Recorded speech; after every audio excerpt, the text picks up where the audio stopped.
What's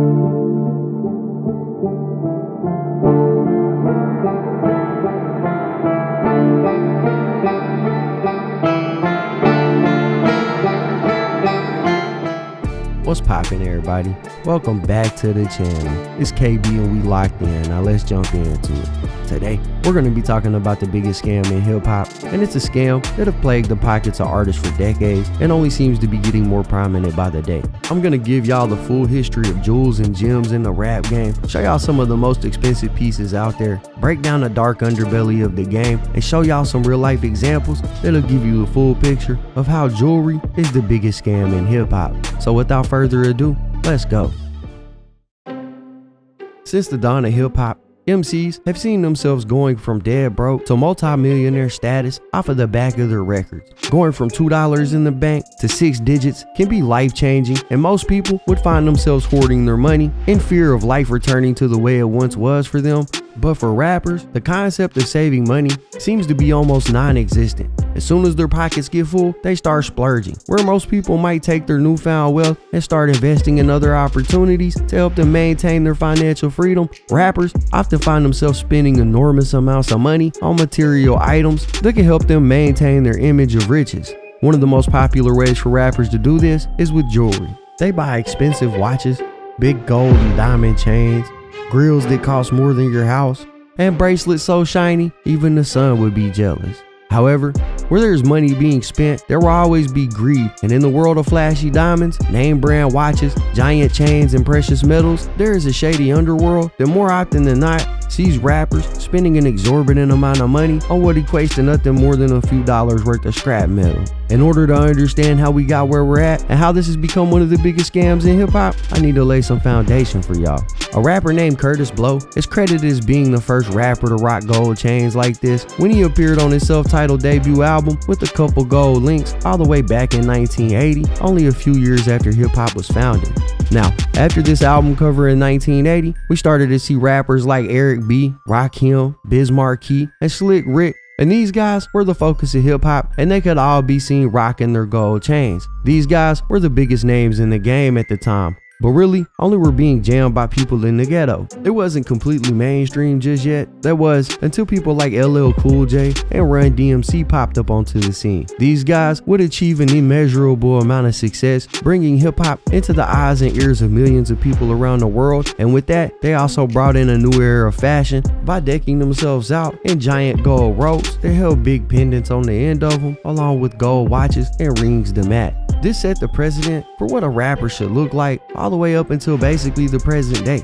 After Run DMC, LL Cool J was the first rapper to sport a 4-finger ring, and Biz Markie was the first to rock one of these flooded with diamonds. In 1987, Eric B and Rakim dropped their album Paid in Full, and on the cover, they could both be seen sporting a copious amount of gold. A well-known hip-hop jeweler, Ben Baller, once did an estimate on the gold they wore and said that the chains alone were worth an estimated $100,000. Now, by this point, we can see how jewelry was becoming a staple of hip-hop fashion, but one man took it to the next level. Slick Rick popped up on the scene, and as you could tell by the pictures, he was wearing a Caribbean treasure chest on his body. However, by the 90s, rappers had toned it down a little bit, and most, like NWA, could be seen rocking a more minimalistic style, with most only wearing one chain, or one chain and a pendant, or even no chain at all. Other rappers, like Biggie, also opted for a more toned down appearance, with Biggie famously rocking his gold Jesus piece that was crafted by Tito the Jeweler.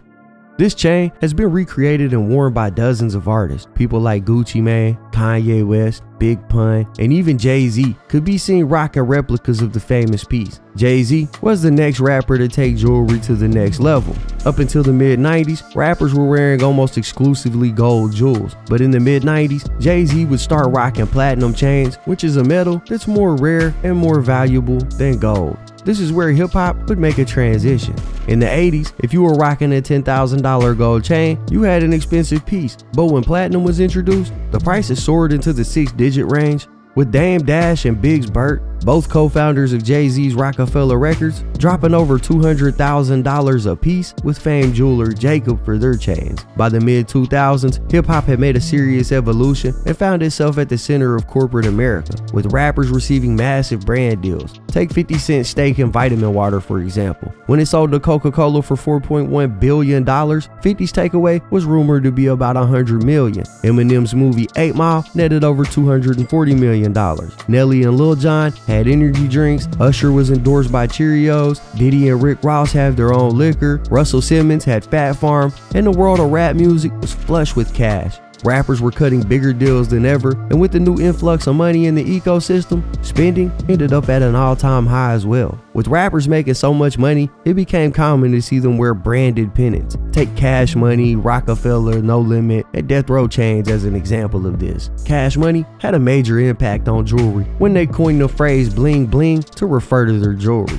The term bling bling was added into the American lexicon in 2004 and is even in the Oxford Dictionary. Having a chain became a staple of hip hop, and everybody had one, but like I said, it didn't take long for things to spin out of control and greed to take over. Nas popped up on the scene with the giant King Tut chain that was lined in diamonds and had an estimated value of over $65,000. This is what set the precedent for big chains to come back in style. This is around the time when we seen people like Plies ice out his human-sized goon mask with diamonds. Kanye West popped out with his Horus chain that's 24 carats of gold that had an estimated net worth of $300,000. It also came with a ring to match it that was priced out at $300,000 as well. T-Pain had this aptly titled Big chain that weighed over 10 pounds and featured over 200 carats worth of diamonds. Sean Kingston spent over $500,000 to get this box of crayons pendant iced out. Pharrell Williams famously had this nerd chain that he spent over $1 million on.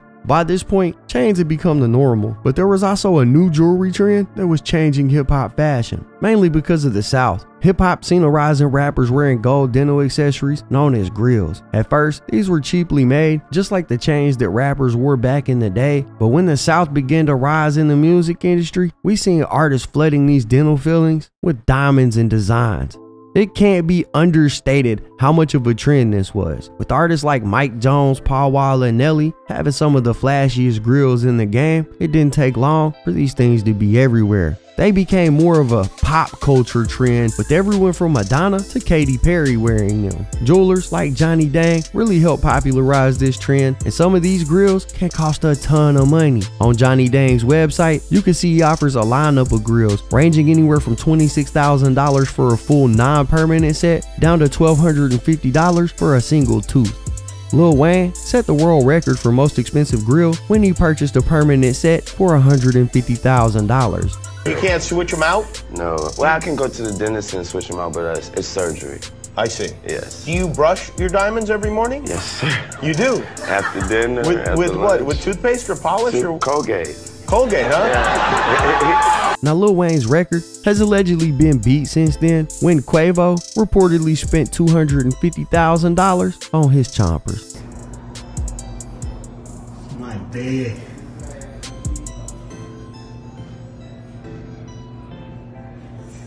Along with the rise of grills, rappers also began to ice out watches and other items. They were taking already expensive pieces and flooding them with diamonds to match their shiny new teeth and chains. This is how jewelry evolved in hip hop over time and went from a trophy that rappers were proud to have obtained into a necessary piece of fashion that you needed if you wanted to be taken seriously in the game. It's quite possibly because of this need to shine brighter than the competition that has led us into today's main topic, which is how all of this is the biggest scam in hip hop. Due to the need for a rapper to have the right image on the come up, we've seen countless examples of rappers sporting the most unauthentic jewelry you can find on the market. Who can forget the time when Ace Hood was at the BET Awards answering interview questions when his watch bezel literally separated from his watch? To the BET family, that boy Ace Hood, man, what's happening with you, bro? Oh, we in the building, man. BET Awards going down. I'm happy to be here. Man, they let us young people just come through and take over, man. We done took over, man. It's awesome, man. I'm happy to be here. My new album, man, is in stores July 16th. Make sure y'all pick that up. We just here, baby. We feeling good. You feel me? On top now, speaking of feeling good, man, I know that was crazy right there. That's the first time we let people perform. You lost something, bro? Right there, right there. Hold right up. Is that... Homie, you lost. Yo, he almost lost the bezel. Take care of that before we continue. That's gotta go. You know what? Just hold it like that. It's all good. Or how about when YBN Almighty J's grills didn't even register on a diamond tester? I paid 30 for this. I paid 6. I paid 30. T cost 30, 15 for the top, 15 for the bottom. These are flawless diamonds, by the way. These are flawless diamonds. Flawless? These are not BBSs. These are So you flawless telling me diamonds. this gonna shoot off the meter? Yeah, it's gonna blow the motherfucker up. Boom. It's gonna shoot off It's the gonna meter. go boom. What With is the it gonna volcano. do? Do it again? Boom. Okay, all right. Come on.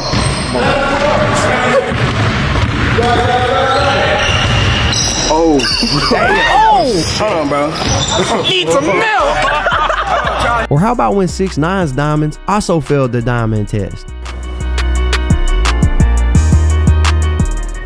Now, hold on, you're not getting on the stone. Oh, okay. I'm getting on the stone, bro. I'm getting on the stone, bro.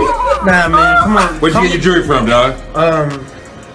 Nah, bro, nah, hold on. This is a trend that has been plaguing artists since they started wearing jewelry. It can be assumed that most of these rappers that have on fake bling probably know that it's fake, but feel like they need it to portray the rapper image. They may even have intentions on upgrading to the real thing once some money starts flowing in, but fakes are a part of the market in a big way. One quick Google search will turn up countless examples of merchants selling fake chains and pendants of rappers' record labels, and in some cases, carbon copies of the originals just without the precious metals and gems. This has led to a bunch of underground artists buying them up in an effort to impress their friends and claim a cosign that isn't real from their favorite artist. It's a big business. That, and they want to have the shine. Kanye West famously said on his song Touch the Sky, "I just wanted to dance. I went to Jacob an hour after I got my advance. I just wanted to shine." Really putting into perspective how hungry these artists are to get their shine on. Some artists even intentionally go to jewelers and get custom jewelry made to look real using the fake it till you make it strategy. Now, I gotta note that it's okay to wear fake jewelry as long as you know what it is that you are buying, and as long as it isn't meant to imitate actually high value jewelry. But this isn't always the case. Sometimes struggling rappers can find themselves on shady websites buying replicas or knockoffs of what appear to be legitimate products. There are a ton of examples out there of people selling knockoff Rolexes, AP,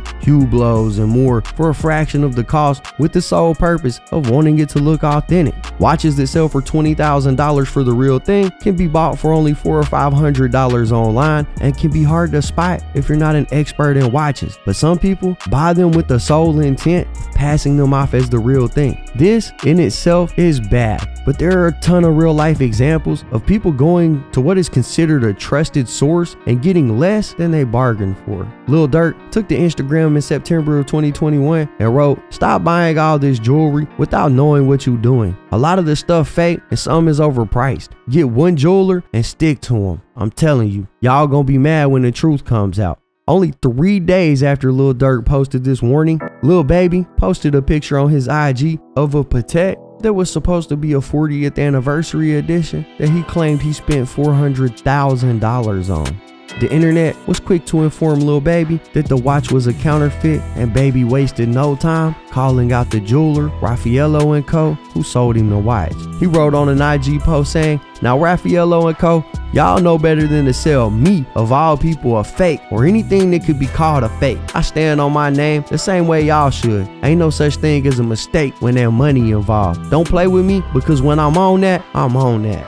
Raffaello & Co. responded by refunding the $400,000 to Baby and also gifting him 4 ice-style rings that said 4, standing for his 4PF record label. Or possibly the $400,000 they just tried to scam him out of, who knows. But they posted and said, "We do stand on our names just like he does. That's why today he got those 4 rings and his money back, because we didn't do our homework on the watch, and we take full responsibility for that. But it didn't happen intentionally, and he knows that for a fact." Raffaello also said, "I personally want to apologize to Lil Baby for not doing my due diligence when selling him the Patek watch. I should have inspected the watch after purchasing it from the dealer. I take full responsibility for not doing my job properly. I personally would never sell him anything or anyone else anything that is not 100% authentic. We pride ourselves in being an honest business and will take great care to make sure nothing like this ever happens again." Despite Raffaello & Co. seemingly legitimately feeling bad for what had happened and issuing that statement, making it seem like it was a one-time occurrence, it actually turned out that they may only be sorry that they got caught instead of being sorry for the bad business. Because DJ Vlad was quick to recount his own run-in with the company where things seemed to be a little bit on the shady side. right? I kept my mouth shut all these years. Okay. But what was interesting about this particular situation with this watch from Raffaello and Company is I actually had a bad experience with the same company. Yes, yes. I had actually traded in a rose gold Hublot King Power watch. Beautiful watch, sounds like it. Right. Rose gold. Rose gold, you know, we did a deal where I gave him that watch and he gave me a Rolex Presidential 2 in yellow gold. Okay. When I went to go get it appraised and looked at, we come to find out that one of the links on the back of it was rose gold instead of yellow gold. And then we come to find out that the actual, glass on the watch wasn't even Rolex glass. So I had to spend a few $1,000s to get this watch back into its original shape. And this is what happens sometimes. I texted him about it, he never responded, obviously. But it's not like I was informed that this watch is this Frankenstein watch. Right? And it wasn't enough money for me to make a big deal out of it. Years ago. That was years ago. So that means that's their MO. How many of these watches have these guys sold to people that didn't catch it, like me or Lil Baby? Lil Baby wouldn't have caught it if he didn't Instagram it. Right. Because the fact that his watch was fake, the changes were so subtle. Yes. It was so it's like the font was slightly different and the hand was a little bit off. Yep. But we're talking about 400,000. If he never Instagrammed it, he'd be sitting there with his $40 watch thinking it's worth $500,000. But Raffaello and Co. are not the only jewelers in the game who have been called out for this type of business etiquette. Others have had their name tossed into the bucket of possible scammers out there. Another famed jeweler named Ben Baller, who has worked with everywhere from Kanye West to Tyler the Creator, has also had his business called into question over the years. What's wild about him being tossed into this bucket is that he actually could be heard giving Lil Baby advice on how to avoid being scammed. What's your advice to these rappers, on not buying fake goods? I mean, this is the thing, man. Right now with the watch game, right now in the last 8 months, it's gone so high that watches are 300 to 500% marked up. Wow. What sucks is the Patek Philippe's are so limited that you have to go to a secondhand market to pay for them. So that's what kind of is unfortunate. But you want to still deal with a reputable person. 47th Street in New York, it's hit and miss. It's like you got vultures on there, you got crazy people, you got people who are reputable, you got people who don't. And what happens with that with Gabe, because I know him from Raffaello, you make one bad move and now it makes the whole street look bad. Right. And it makes a brand name, it's hard to come back from that. You know what I'm saying? It's a really bad fake, man. Wow. When you look at that watch, you're like, whoa, it's like, I mean, he did the right thing though by, giving him his money back. I mean, what could he do? Extra change, right? Yeah. I mean, what could he do? It was just unfortunate. I think that, if you can, Lil Baby said, hey, Patek Philippe, I need to get on a list. There's no list. You have to build a relationship with each Patek Philippe boutique. An AR, you know what I'm saying? Which is, I'm sorry, AD. Right, AD, which is authorized dealers. So basically, you want to go to Patek Philippe or Rodeo Drive or Boca Raton or on 57th and, in New York City. You got to build a relationship with Patek dealers, you know what I mean? Okay, so that's your advice to rappers. You're trying to land a legitimate Patek Philippe. Look, man, I know it sounds messed up, but you got to jump in late. You got to buy a watch that you may not like, and then later flip it. But then once you get a relationship with these dealerships, then they'll start giving you the watch. I've been buying Patek Philippe's for the last 6 or 7 years before the craze went, nuts and like. So you would say it's get cool with authorized dealers and not so much jewelers. I would never ever buy. And this is a jeweler telling you this. I would never buy... One of the best jewelers of all time. Thank you. I would never buy a Patek Philippe from a jeweler. Technically, I would buy it from a straight watch dealer. Okay, cool. It's wild because according to DJ Academics, Ben Baller is part of the problem.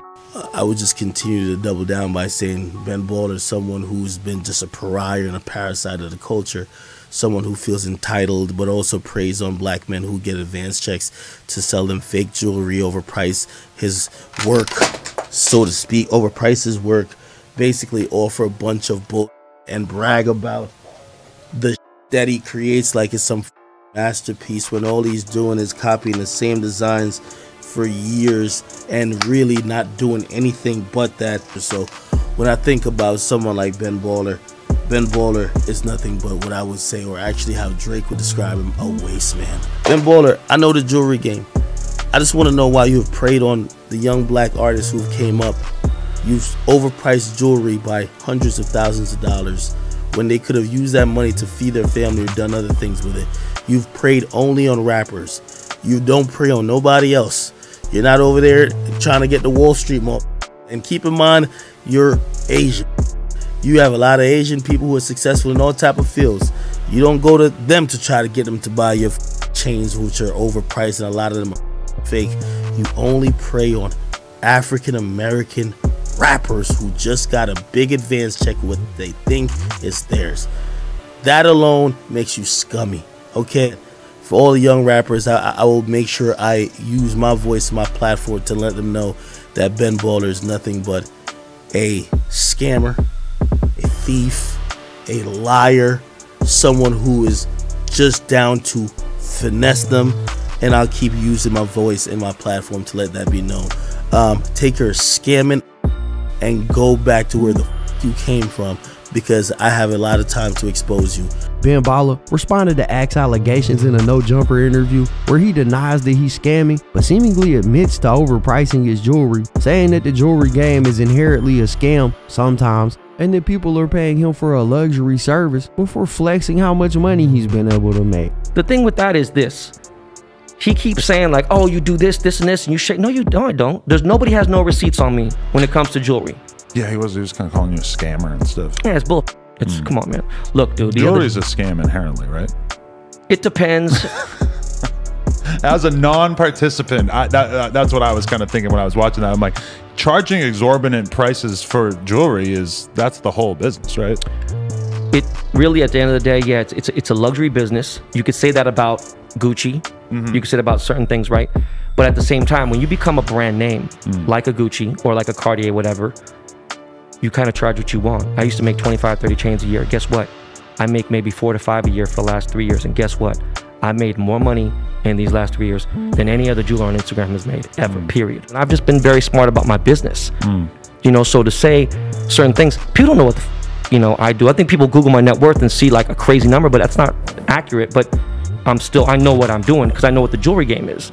It's weird when you hear it come out of his mouth like that, but I'm not saying Ben Baller is scamming. But this activity is clearly something that's been going on for a while in the world of hip hop, and a ton of artists have fallen victim to these tactics by other jewelers. Lil Durk even followed all of it up by saying, don't blame the rappers or athletes no more. Blame the jeweler for selling them that bogus stuff. In 2013, Young Thug claimed that Icebox Jewelry had been sending him unrequested pieces, only later to send him bills for the pieces in an effort to exploit him and get money from him. When he refused to pay, Icebox filed a civil lawsuit demanding a $350,000 payment be made. Thug claimed this was a predatory practice and the lawsuit was later dropped. Another jeweler who found himself in the crosshairs of angry rappers is Elliot Eliantte. Elliot often works with QC the label and their artists, and is known for making pieces for Migos, 21 Savage, Young Thug, and more. He's even the guy that made that ridiculous $24 million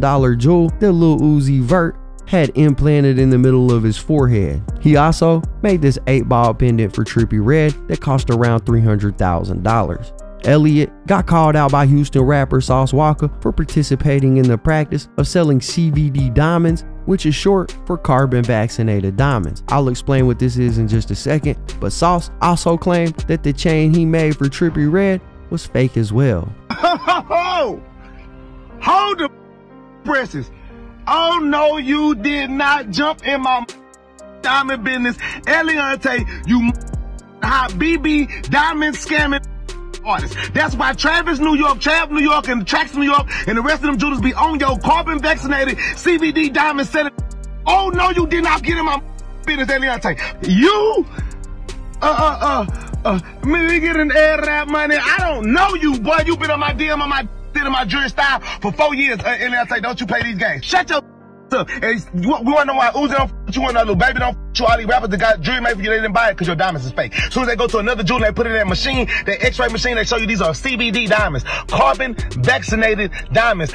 Eliantte sells, first of all, you say everybody these little chip diamonds. These diamonds you selling ain't even no rocks. You naturally be selling diamond chips, Eliantte. That's why your daddy left because you a scam artist. You ain't even really related to the Aviani family. I won't air your business out. You little broke better stop and keep making that fake jewelry for Buddy and them.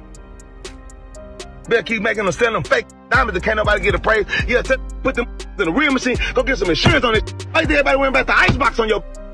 Everybody went back to Atlanta.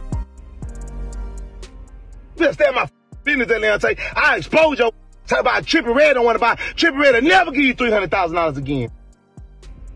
What Sauce is talking about is CVD diamonds. CVD diamonds, or carbon vaccinated diamonds, are non-natural stones that are created in a lab. They're also referred to as lab-grown diamonds. Now, the argument by scientists for CVD diamonds is that they're able to make stones that are identical in every single way to an authentically mined stone. A 1 carat stone can be created in as little as 2 weeks, but they're sold for around 2/3 of the price. CVD diamonds only account for about 2% of the industry, according to reports from 2019, but the market is growing by over 15% year over year. I'll let an actual scientist explain how it all works. Here, you can actually see a seed itself.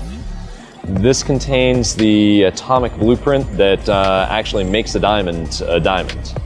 The reactors are then filled with a mixture of carbon-containing gases, and those gases are electrically separated so that the carbon atoms themselves bond with the surface of the seed.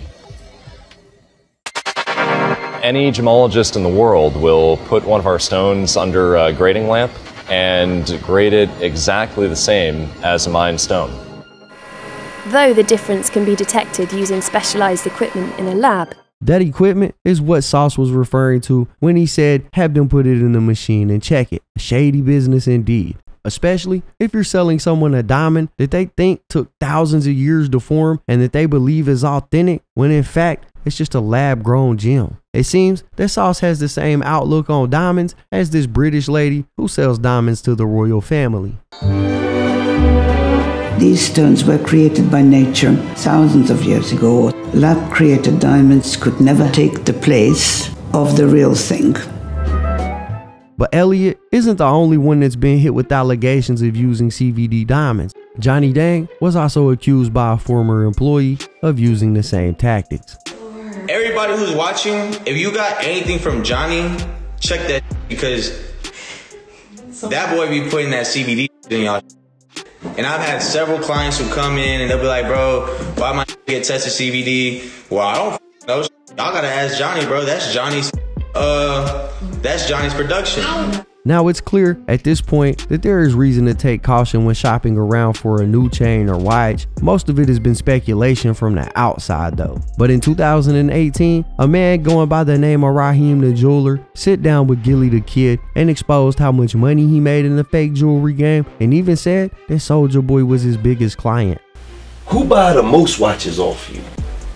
D-boys, hustlers, you know, people in the streets. They buy multiple at a time. I know this is my biggest seller right here. This one goes for about 800 in the street. This called the Yacht Master two-tone. They like that because the match is two different. You know, the match is silver and the match is white gold. You know. Who? Tell me some other people that buy these watches from you. I've had a couple customers that I really don't want to name for because it's gonna, you know, it can mess with my brand. But okay, but when we was off the camera, you said all the Instagram models. He said a lot of rappers. He said a lot of athletes. You told me you sold watches to a couple Baltimore Ravens, couple New York Giants. We ain't got to say no names, right? But what I'm saying is, so you telling me that this knockoff right here is $1 million business? Yeah, a little bit more than that. I mean, I will say this. It's already out in the open. My biggest customer last year was Soulja Boy. With everything that's going on in the music industry, a few artists have opted to just take themselves out of the market altogether. For example, 21 Savage has said that he's done buying jewelry altogether. I stopped wearing jewelry for a couple of reasons. One is because everybody wears jewelry. I outgrew it, got getting a little wiser and growing. So another reason is because the richest people that I've ever met in my life, they never had on jewelry. Every time I meet somebody who's very, very rich, like wealthy, I never seen them with jewelry on. Aye, aye, Captain SpongeBob SquarePants. And ever since I've been saving money and not spending it on jewelry, I've been getting way richer. It seems that some rappers are becoming wiser when it comes to their financial decisions, and when Cordae was asked about why he didn't own any Cuban links on DJ Academic's podcast, here's what he had to say. Like $100,000 Cuban. Mm-mm. You got it. Somewhere. Like a Cuban? Yeah. Nah, I don't.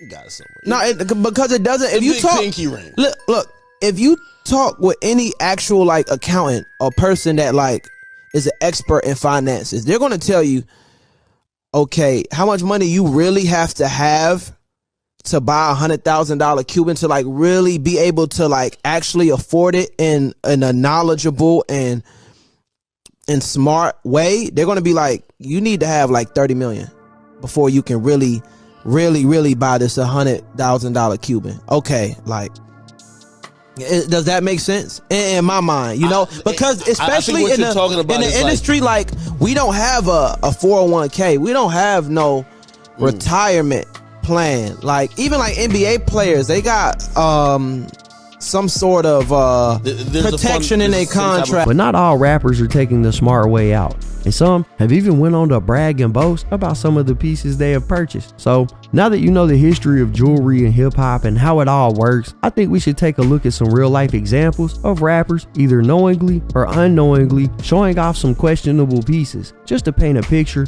of how widespread the problem is and how hard it can be to catch this stuff. First, let's take a look at this GQ interview that Quavo did, where he shows off his watches.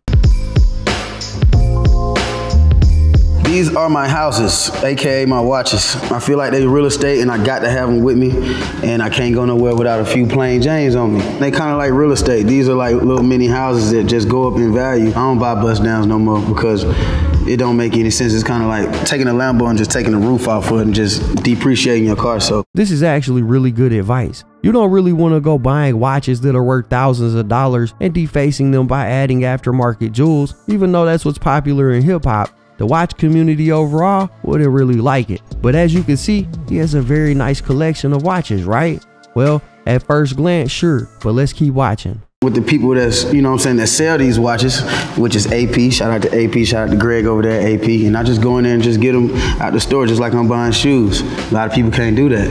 This one is probably about $1 million right now with the Ruby. Before it was like 2 something. Now it's almost over, guarantee it's over $500,000. Now this watch that Quavo is claiming is worth over $1 million is supposed to be a Patek watch model number 5723112R. This is a rose gold novelist watch that was introduced to the market in 2015. This watch had 2 variations. One came in diamond and one came in rubies, like the one that Quavo has presented, with the ruby being the rarest version of the 2. The problem here is that if you look at the watch compared to a real one, you can see that the color of the rubies are completely wrong. If you look at the link on the real one, you can see that it's different from the one that Quavo has, meaning the band isn't an authentic band. The dial on this watch isn't correct either and looks cheaply made. And where the date is at, yeah, that's not the one that comes on this watch. It instead comes directly off of a Patek Calatrava watch. I doubt Quavo was aware of this when he presented it on GQ, but it's a prime example of exactly what we're talking about here. In this next clip, we got Gunna. Gunna also did one of these GQ interviews where he showed off his collection. Let's take a look at what we got. Watches. This was the first Rolex that was given to me. He gave it to me for my birthday. After then, I just started buying watches, just like all different types, not just Rolexes. First watch is an Audemars two-tone rose and white. It was about $65,000 for that. Plain Rolex. I didn't pay for it, but I think they probably like $16,000. Your thug gave me this. This is the latest watch I bought. It was Richard Mille. It was about $125,000. Okay, so we got 3 watches right off the bat. One of these is a Rolex Datejust, and I can tell you right off the top, the bezel on the top of this thing is garbage. He claims he was gifted it by Young Thug and says it's worth about $16,000, but assuming its guts are real and the bezel is the only bogus thing here, it's only worth about $10,000. Next, we got the AP that Gunna claims is worth $65,000. This is supposed to be an AP Royal Oak 15400. This watch was only made in steel and other precious metals, but never with the diamonds in it like this. The closest thing to it would probably be the Royal Oak 26423 offshore or the 15417. This watch that Gunna has is a watch that's never been produced. It's not real. Then he busts out the Richard Mille that he says is worth about $125,000. This is the RM030, and this watch currently retails at about $250,000 to $275,000. It's a nice watch, but so far, it's the only one in his collection worth more than the metal it was made with. Next up, we got Moneybagg Yo. Let's take a look at what he's got. I got this from Shine Jewelers. This is like 80. Scott Dweller, two-tone Rolex. You can see like the white on the side, the yellow gold down the middle, bezel bust down. And actually I got this black face because when I rock this Michael Myers chain, got the black hair just kind of go with it. Like, even though I don't pay attention to the time on it, it shine hard, so I just rock it for the look.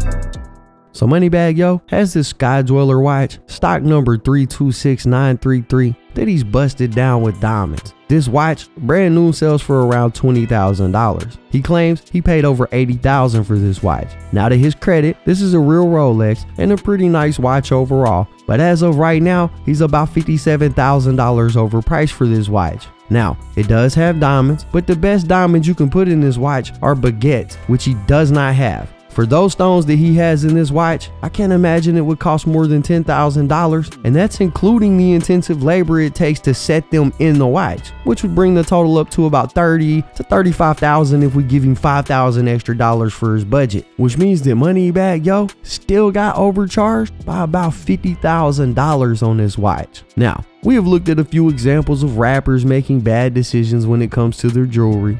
I did this so I can show you how much of a scam this whole thing is, but it's not always like that. Jewelry can be a great investment and store of value for those that have the money to get it, if they get it legitimately. It's about doing business with someone you can trust, who's not price gouging the crap out of you. To make a good example, let's look at a rapper who has a watch in his collection that was actually a good investment. I went and bought this. I was searching for this watch for a long time. It's like every time I'm there, I would check back in on the prices for a jeweler and give me a new number.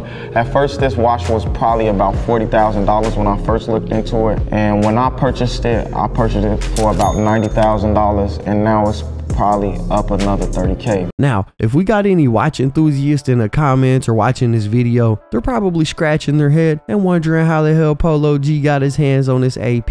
That's because this specific model, the 26321BA, was only produced for about 12 months, and there were only about 50 of them ever crafted.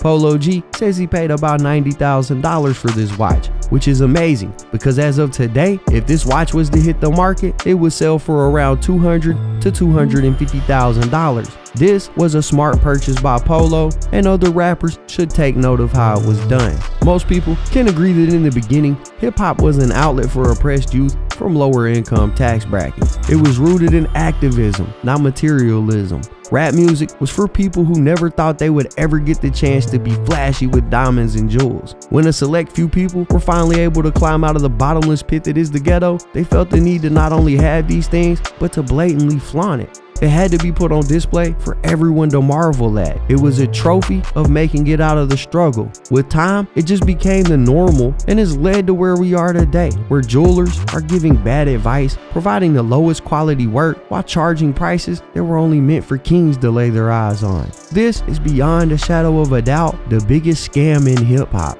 as almost every artist falls into the trap as soon as they get the chance, wasting enormous amounts of money and resources in the process. If you're an upcoming rapper, don't feel the need to participate in the circus. Hold your money, learn about the items you're trying to purchase, and for the love of God, use a reputable source. Now this video was a little different from the usual I do on this channel. I'm normally doing whole story videos, doing documentaries about rappers, or I'm just covering the news of the day. But this one I felt was a little different. You know, we're doing a deep dive into something that isn't a rapper. So if you guys enjoyed the content, you gotta let me know in the comments down below and I'll make more content that's not rapper focused. Anyways, that's it for the video, guys. If you enjoyed the content, be sure to like the video, subscribe, tap the notification bell so you get notified every time I upload upload a video. As always, it's been fun rocking with y'all, man. I'm out.